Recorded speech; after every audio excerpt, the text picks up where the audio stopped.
In 305 BC, Chandragupta Maurya led a series of campaigns to retake the satrapies left behind by Alexander the Great when he returned westwards. Seleucus I Nicator fought to defend these territories, but both sides made peace in 303 BC. The treaty ended the Seleucid-Mauryan War and allowed Chandragupta control of the regions he was warring for. Background: Chandragupta Maurya established himself as ruler of Magadha around 321 BC. He decided to conquer the Nanda dynasty, rulers at the time of the Gangetic Plain. He fought the empire for 11 years with successful guerrilla campaigns, and captured the Nanda capital, Pataliputra. This led to the fall of the empire and the eventual creation of the Maurya Empire with Chandragupta as its leader. The states of the Indus Valley and modern Afghanistan were part of the empire of Alexander the Great. When Alexander died, the wars of the Diadochi split his empire apart, as his generals warred over control of the throne.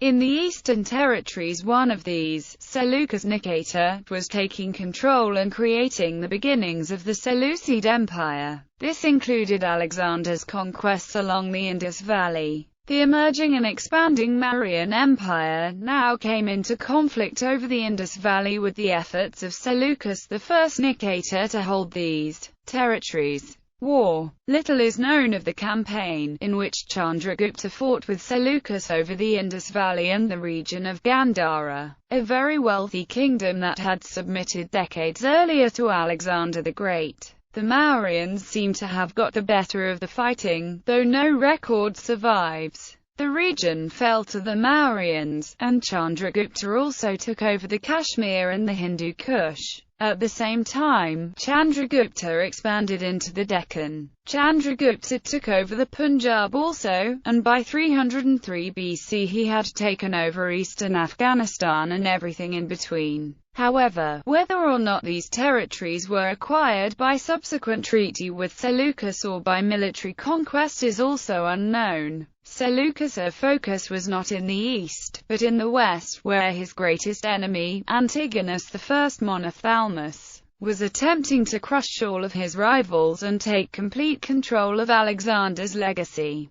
To end the losing war against the Mauryan Empire and focus his attention in the west, Seleucus negotiated a peace and ceded Alexander's Indian territories to Chandragupta. Later Seleucus would form an alliance with the marriage of his daughter to Chandragupta. In return as dowry, Seleucus received 500 war elephants, which would prove decisive in the conflict ahead, culminating in the Battle of Ipsus. The peace was negotiated by the Greek envoy, Megasthenes. He made several journeys into the Mauryan Empire, chronicling his journeys. Aftermath: Chandragupta converted to Jainism and abdicated his throne as part of his faith around 298 BC. His empire includes most of India. He was succeeded by his son, Bindusara. Mysore was taken by Bindusara, the empire reaching its expansion zenith. For the Seleucids, the war affected the wars of the Diadochi in the west. With the elephant force acquired from the Maurya, Seleucus was able to defeat his rival, Antigonus, at the Battle of Ipsus, adding Antigone's territories to his own. Seleucus would found the Seleucid Empire, which endured as a great power in the Mediterranean and the Middle East till 64 BC.